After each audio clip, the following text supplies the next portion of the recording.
Hey, everybody. Welcome to another episode of the Disciple Standard Podcast. Thanks for tuning in. Today on the show, we've got a great show for you. We're going to talk about this topic. It's the key, multiplication. And we're going to talk together about this miracle of Jesus, the feeding of the 5,000, the 5 loaves and the 2 fish. There's big lessons to learn. We'll give you an update on the growth of our multiplication network. And then we've got a fantastic interview with Adam Sculnick, who's just reached a 30 milestone, 30 disciples and descendants in only a couple of years. So let's get started.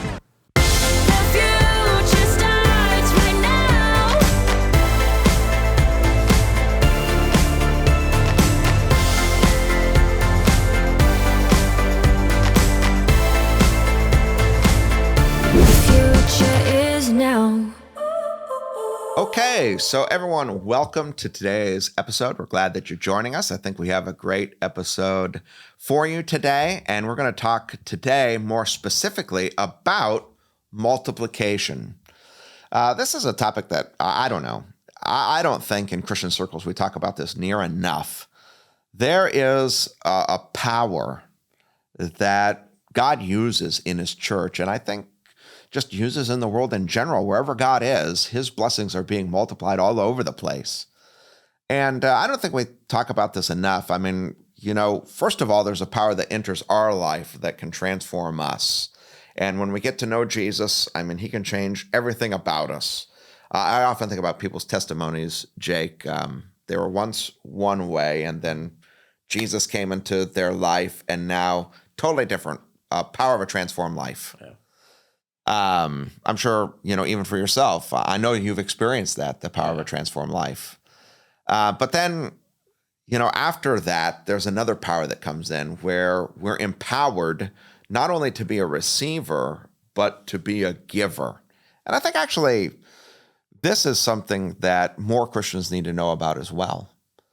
That there is a power in Christianity when you make that move from, okay, I'm taking in, I'm receiving that power of God, my life is being transformed. But now when God's using you to transform others, when you've moved from being a receiver to a giver, what a big deal that is. And I know you've experienced it. What are your reflections on that move? Yeah. The most notable, I think, is like seeing, just looking back on my life in general, but also looking at how then people from youth group then, I've been able to in a way disciple and lead and stuff like that, and I could run into them now. And I ran into a kid a few weeks ago actually that he used to go to youth group, and he was like, "Hey, do you remember that one time that you talked about this and you had to wear a dress?" And I was like, "Yeah, I remember."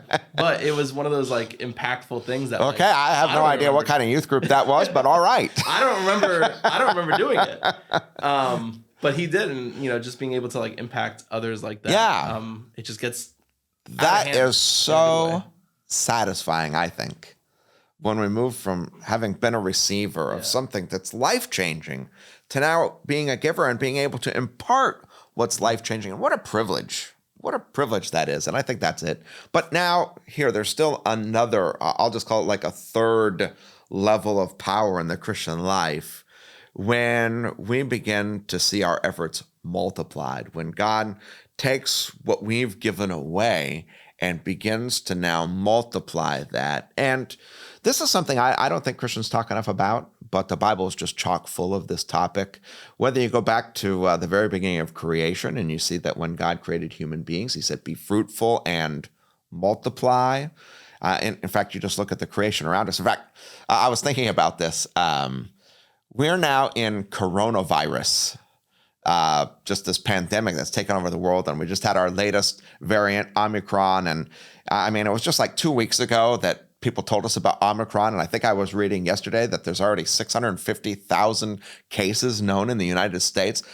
Multiplication. And what I mean is it's everywhere in creation. You take a seed, you plant it, an apple tree grows up. In those apples, how many seeds are in there? How many apple orchards are in this one tree, which is in that one seed?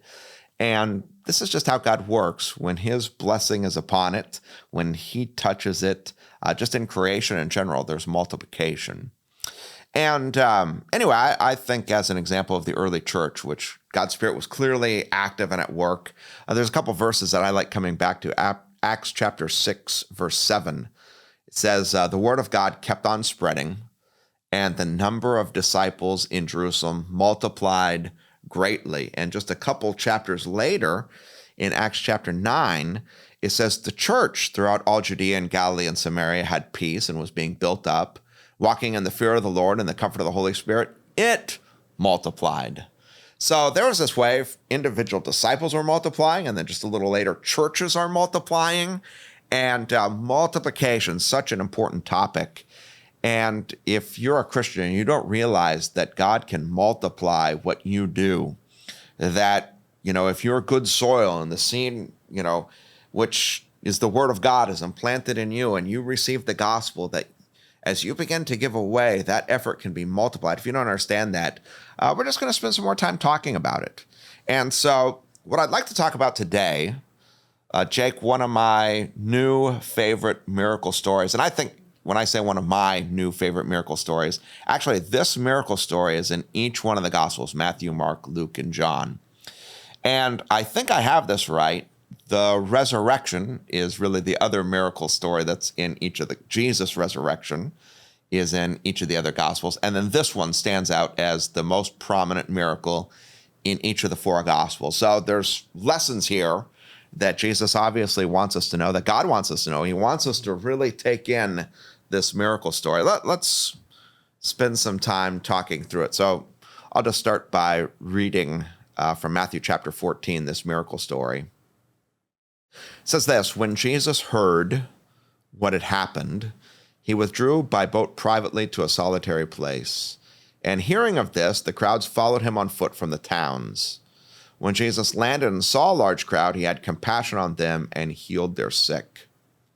Then it says, as evening approached, the disciples came to him and said, this is a remote place. It's already getting late. Send the crowds away so they can go to the villages and buy themselves some food. Now, a couple things about this, and Jake, I don't know if you have any reflections on this, but I actually think this is interesting because I think the disciples they have this idea in mind that they got to help Jesus out. Like, he's been this wonderful spiritual teacher, and, sometimes spiritual teachers are so heavenly minded, they're of no earthly good, and they show up and they say, here's the place we're in, here's the time it is, and here's what you should do. And I'm really struck by the fact that they don't say, Master or Lord. There's no deferential, title here. And they don't say, boy, here are the problems we are facing. Do you have any ideas? They're like, no, this is the place, this is the time, and here's what you need to do. I don't know. I think this is interesting because sometimes I think when we approach God, we've got a pretty good idea of how we could help him out. And anyway, this is the way the disciples approach Jesus. He's been teaching all day, and they think they're going to help Jesus, as it were, get real. I mean, all this healing the sick and teaching the crowds, that's nice, but now let's get practical. And then Jesus replies, and I think what he says to them just shocks them. He says, they don't need to go away. You give them something to eat. And now I think the disciples are beside themselves because I guess I picture them going away and trying to figure out what they have. But they come back and they say, we have here only 5 loaves of bread and 2 fish. And again, now I think the disciples are trying to help Jesus understand the reality of the situation. The reality of the situation is this: they're in a remote place. It's late. People are hungry. We couldn't possibly have enough to feed everybody. You need to send them away. We only have these 5 loaves. We only have these 2 fish. Let's get real. And then Jesus replies, he says, bring them here to me. And now I'd kind of like to pause because I think this is such an important point. Bring them here to me. One of my college teachers was Dale Bruner, and he has a tremendous commentary on Matthew's gospel. And this is what he said. He said, they have counted only the realities that impressed them, not the reality that should have impressed them the most. Disciples should count to 8. And I think his comment here is just, it's so key. They've really looked at the situation. They think they've understood the reality, but they're not counting Jesus into the reality. They're in a remote place. It's late. People are hungry. We only have 5 loaves and 2 fish. I think they're trying to say to Jesus, let's get practical. Let's get real. And one of the things that strikes me about this particular miracle are the numbers. You know, each of the gospel writers, when they tell this story, they make sure to include lots of numbers, including the amount of basketfuls that are left over. Anyway, here's my way of putting it, a little formula. You've got on one side 5 plus 2, the 5 loaves and 2 fish. And on the other side, we've got 5,000 people. Actually, it's the feeding of the 5,000. We're told that doesn't count the women and the children. So what we really have is we probably have 25,000 people once you include the women and the children. And you can call this the feeding of the 5,000 if you think of it as 5,000 families, probably. The feeding of 5,000 families. So, 20,000 people is probably one of the largest crowds that Jesus ever had when he was teaching. Many Bible scholars think that this was the largest crowd he ever had. You see him just talking to a crowd of 25,000 people, maybe even more. And they've only got 5 plus 2. And maybe if we were to kind of think about this, what are we to learn from this miracle? What do the gospel writers want us to hear? I think on the one side, the 5 plus 2 is our inadequacies. And the 5,000 is all the problems in the world. And I just think about, the problems in our world today, whether it's in politics or in race or it's in wealth or it's, you name the problems of the world. And then you just think about little old you. I mean, what could I possibly bring to this situation? My problems are so much bigger than me. You don't even have to think about the problems of the world, just your own problems. I cannot solve my problems. They're huge. They're ginormous. I didn't create them. They're there. Some of them I did create, but they're there. And man, what am I going to do about it? And here's, I think, bring them here to me. How we're to think about this. 5 plus 2 times Jesus is greater than 5,000, which means that if we'll just bring people to Jesus, straight to Jesus, we help them know the gospel, we let the power of Jesus begin to work in their lives, then what can happen is God can take whatever little bit we have to offer, no matter who we are. And, we talk all the time on this show about just ordinary people. It's not like Jesus is out there looking for, people with huge numbers like, hey, I have a truckload of food. Okay, I can use you then. No, I hardly have anything to bring to the problems of the world. I'm just an ordinary person. But when you bring them to Jesus, it's greater than all the problems. And in fact, at the end of this, there's leftovers. And I think what happens in discipleship is exactly that. In individual one-on-one relationships, we bring people to Jesus through the gospel. And that power of Jesus begins to flow in so that, whatever my little bit is, my 5 plus 2, you multiply it times Jesus, no telling what he can do. Jake, I wonder, as you think about this formula, what goes through your mind? Yeah. For me, I know at this point, reading along, the disciples have been with Jesus enough time that they should understand that there's no problem that he can't solve like that. Yeah. But it's easy to lose sight that they lost it, and I think we do the same thing.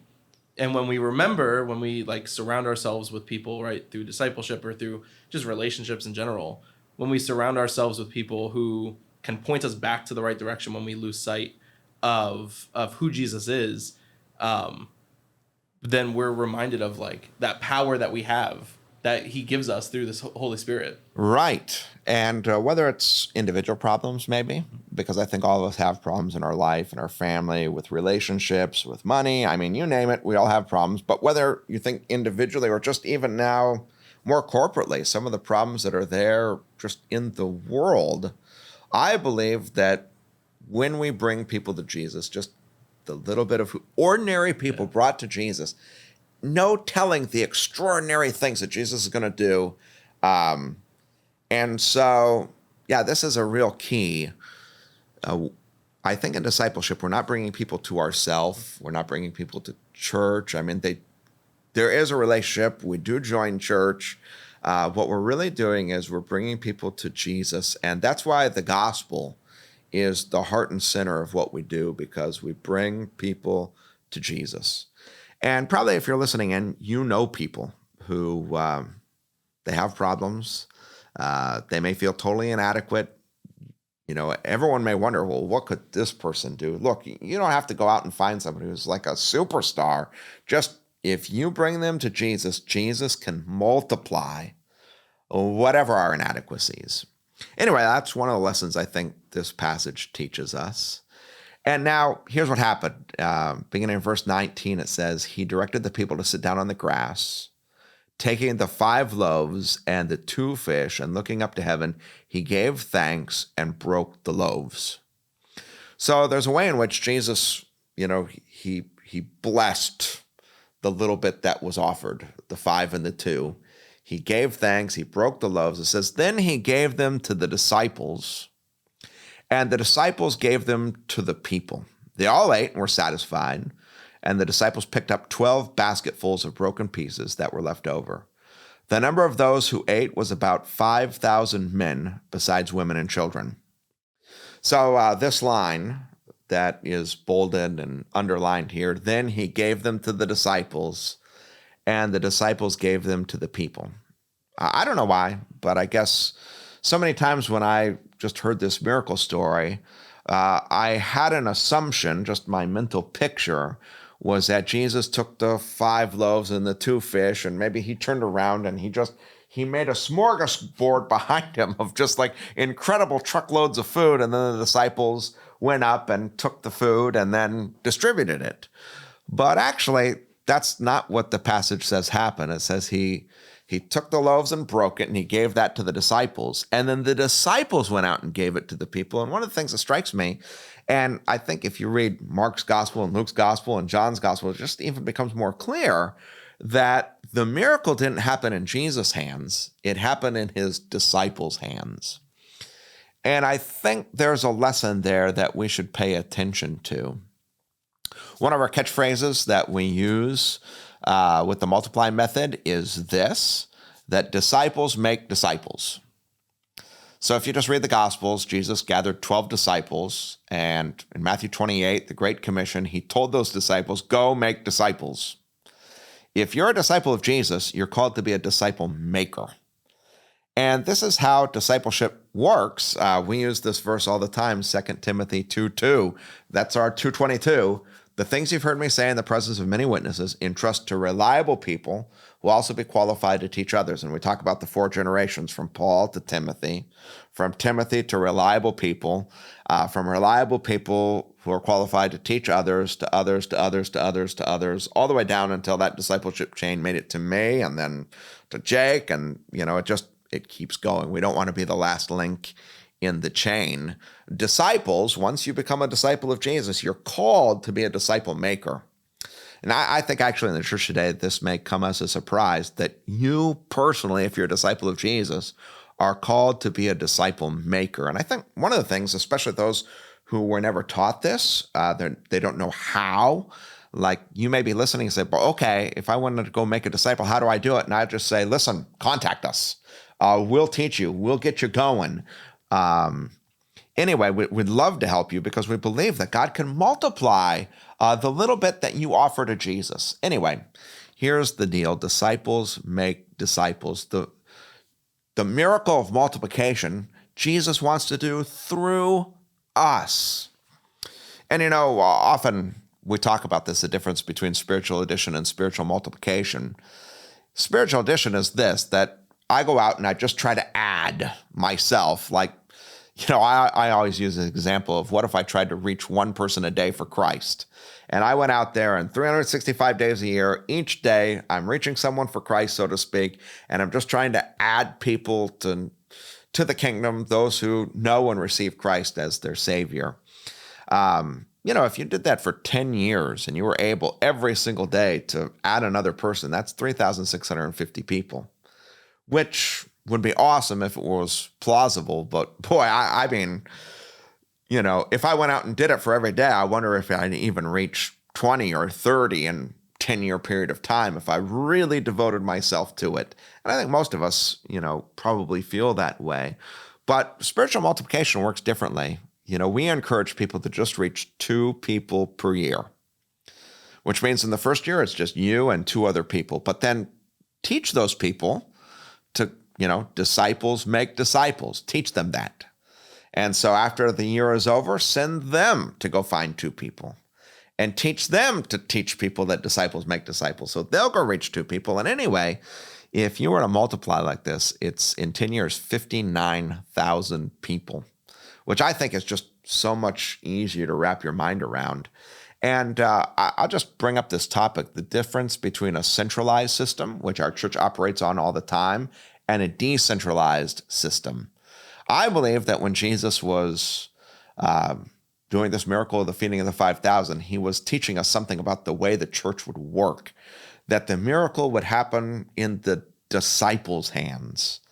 As you bring people, each person to Jesus, God can take our 5 plus 2, whatever that is, the little bit that we have, and he can multiply it. Anyway, in a centralized system where, spiritual addition, everyone has to be connected to me. The question is, well, how many relationships could I maintain? How many friendships could I keep going? How many people could stay connected to me? And of course, if something happens to me, the whole thing collapses. And that's a criticism I have of the modern church, is that it's built on a personality. And if that personality all of a sudden is taken out of the picture, what happens to the church? But under multiplication, each person, it comes directly to Jesus and his power flows into their life and he begins to multiply what they do. If any one person's taken out, then no big deal. This network goes on. And I believe that's what Jesus wants to accomplish. I wonder, Jake, if you have any thoughts particularly about this idea of multiplication. Yeah, I think that like you said, how many meaningful relationships can you have? I just looked it up and it said about 100 or so. About 150, I think, is the average amount that you can have like a meaningful relationship with when you try to reach, like you said, like one person a day, when it's all centered around you.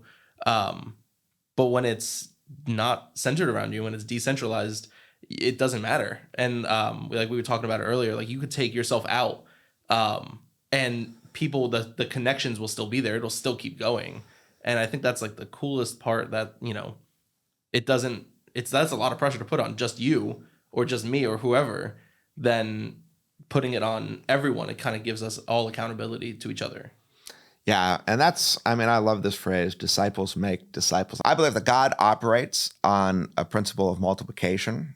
Everything in this creation that he touches multiplies, and the church is supposed to operate on principles of multiplication, not addition, where every disciple is making a disciple. The miracle of multiplication happens through disciples. And so I think just in this one miracle story, which is clearly so significant, these 2 ideas, bring them here to me. Just take our inadequacies, the ordinary people that we are, bring them to Jesus. You have no idea the kind of power that he can work. 5 plus 2 times J is greater than 5,000. And then the second principle, disciples make disciples.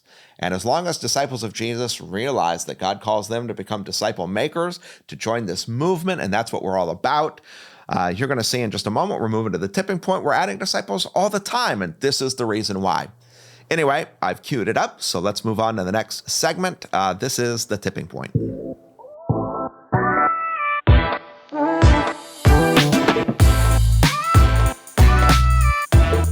All right, right, everybody. Just a little update on those who are engaged in our disciple making system.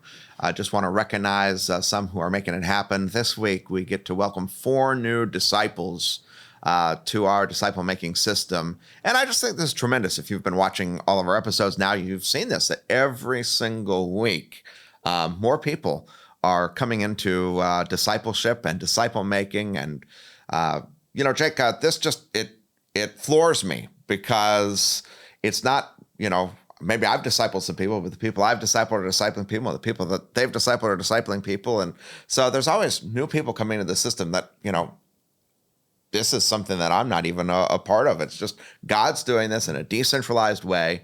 And anyway, I just think it's tremendous. 4 new people. So we're going to welcome Cynthia Charles and Lorraine Johnson, both of whom are new disciples of Winnie Jean-Louis. And then we're also going to welcome Aaron Friesman, who's a disciple of Chad Skur, and Carrie Heisman, who's a disciple of Ellen Kamerad. And now I just want to recognize Winnie because she's a first-time disciple maker. This is a big deal. You move from being a receiver to a giver. And I think this is a big deal in everyone's Christian faith. When they make this move, they've been a disciple. Now they become a disciple maker. So Winnie, great job. And then we also have the opportunity to recognize Dave Bosher, who just this week, he now has in his total network a total of 30 disciples and descendants. And this is great. We're going to interview Adam Sculnick right after this, who was also recently recognized for having a total of 30 disciples and descendants. Dave's just an ordinary guy, an ordinary person who God's used now over the years. He's discipled people who have discipled people who have discipled people. And God's multiplied Dave's efforts. And so, Dave, I just want to say congratulations and great job. This is a great milestone. And just as an update here, that brings our total number of disciples made to 596. We're moving to a point where this is moving exponentially. And I believe this is a movement that's going to change the world. And so if you're a person who's starting to tune in and you're just watching this go, I just invite you to watch and see because God is working to multiply. And I believe world change is on the horizon, certainly in the lives of those who are being reached. Anyway, for everyone who's doing it every single week, who's busy making disciples, great job. And now we're going to move to the next portion of our podcast, which is called Ordinary People. Let's go.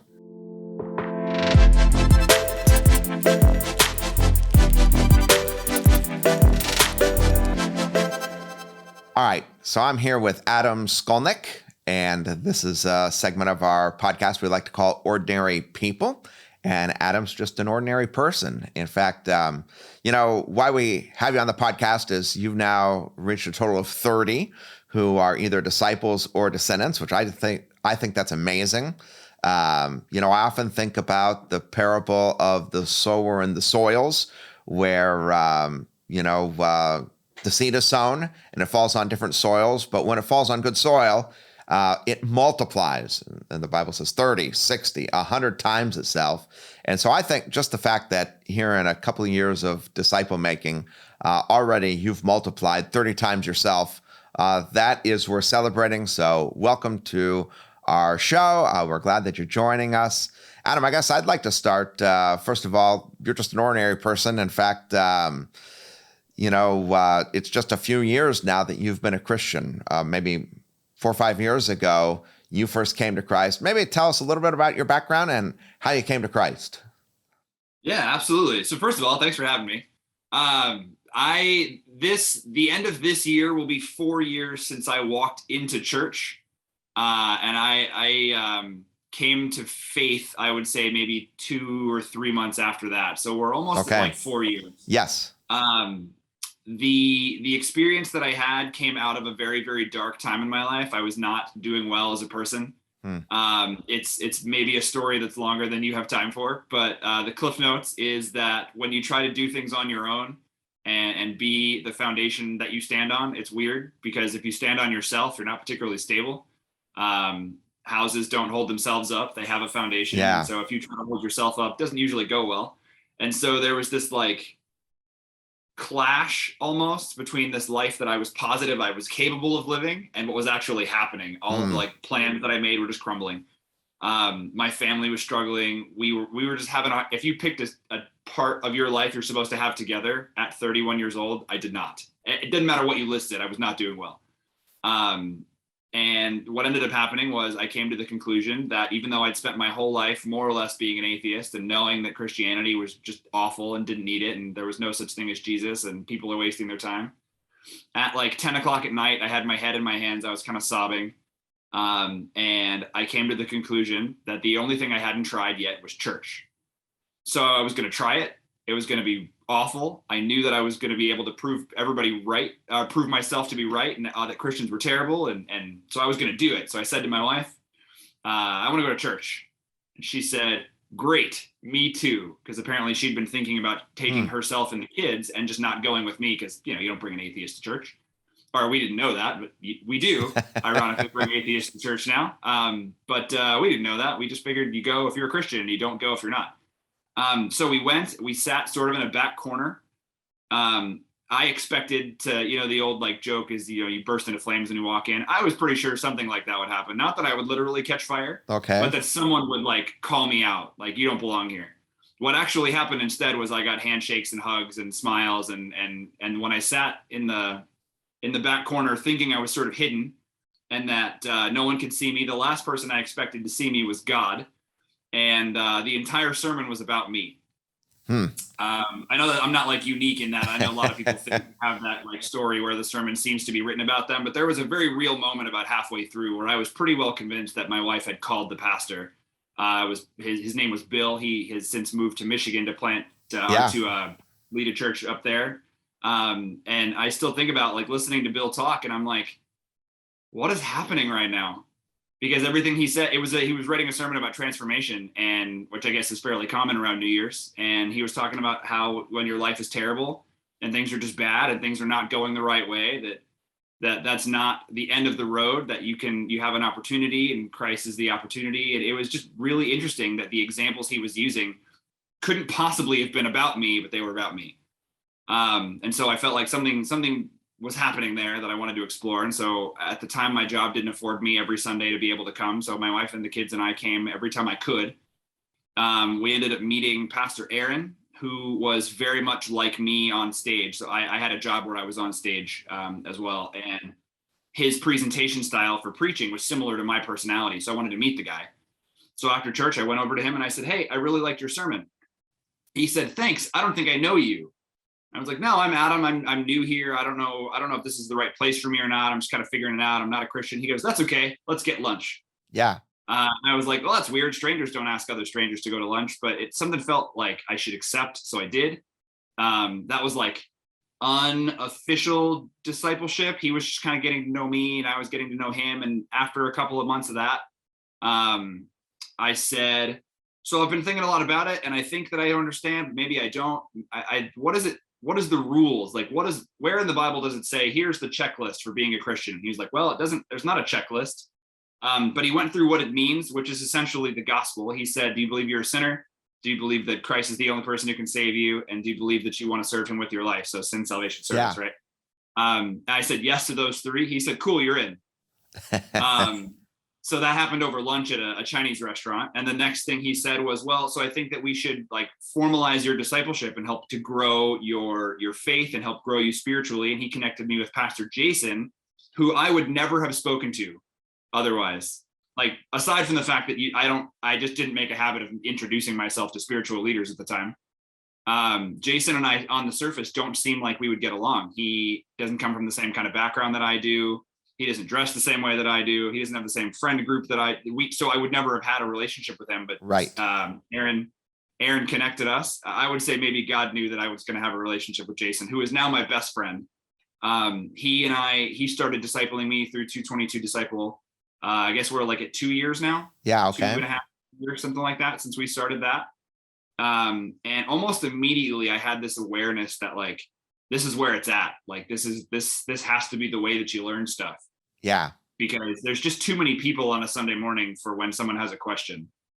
Right. There just is. The job that I had was a presentation style job, but I would ask periodically through my presentations, if there are any questions. It was an engaging thing, but I had a room of like 30 people most of the time. So in a 30-person room, any questions? You in the back, like you can do that. But in a room of like several hundred people, that's just not tangible. So I realized very quickly that discipleship is the way to go. And then of course, you read the Bible and you see that that's actually the way that it went. So one-on-one is really important. In a larger group setting, you can't find things out, but one-on-one, you can ask every kind of question that you want to ask. And that was like the perfect, setting to have content delivered to you. What is the Christian faith? And then you started discipling others. That happened as well. Yeah, almost immediately. It felt very much like if this was how I was going to grow in my own faith, then there wasn't any reason why I shouldn't try also to help other people. And it started unofficially with my older 2 children and my wife. My wife then immediately got into discipleship, which was sort of a process that she went through with another woman at our church at the time. She went through the discipleship with her, and then we talked about it at home. And it became this beautiful, like, what did you learn? Well, what did you learn? Well, this is what I learned. This is how I learned it. And it was just this really neat, like, evolution of our togetherness, our faith together. Yeah, that's great. And here's the thing that I love too, because now when you started discipling others, I'm sure that solidified your own understanding. Because when you go to teach someone else, man, all of a sudden you understand it yourself in a new way. Yeah, if you ever want to find out whether or not you retained something, the best way to do it is to explain it to someone else. That's what I try to tell my kids, that anytime you're like, as far back as Sunday school, like you walk out of Sunday school, you walk into fellowship, I want to know how, like, what you learned in a way that helps me learn it. Because then 2 weeks, 3 weeks, 2 months from now, you're going to remember it because you had to remember how it was taught and then articulate it to teach someone else. It's the best way to learn. Okay, and now this is incredible, and I'm sure if there's people who are listening in, they may even think that this sounds wild or impossible, but you've now started discipling people. 2 years in, there is now a group of 30 people whose lives have been totally transformed and totally changed because you've just been working with one person here and one person there. And that is the multiplying effect of discipleship. And I wonder if you have any reflections on that, because you're a couple years in. How aware were you that this is happening? And just tell me, what are your reflections after a couple of years? Yeah, so it's funny that you say something like, how aware were you? Because I wasn't. The 222 platform, it's not like it's hard to find. Like, you can easily find how many people are in your network. So it's not like I didn't like see what the number was, but I guess when I say how aware was I and I wasn't, I guess the idea that was going on was not in the forefront of my mind. So you think about people who have 30, like I think there's a few people who have more than 30. Oh yeah. And I think 30 is a huge number, but the reality is I disciple a couple of people at a time. I'm fortunate that my job affords me flexibility. So most people cannot do, 3 or 4 people at a time. I happen to be able to.